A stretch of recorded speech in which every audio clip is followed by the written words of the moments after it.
Pozdravljen, naša inovacija je pač ta antena.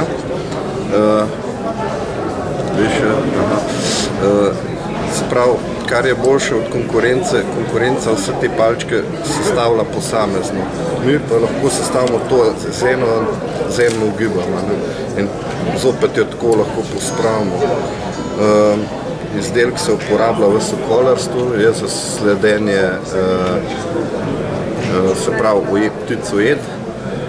Tako da to je to, drugače se pa ukvarjamo z razvojnimi stvarmi. Ta druga stvar je pa, da se ukvarjamo tudi s dizajnom in konstrukcijo izdelka, se pravi, lahko kupcu ponudimo vse od začetka do konca, se pravi, sočasen razvoj. Toliko nas.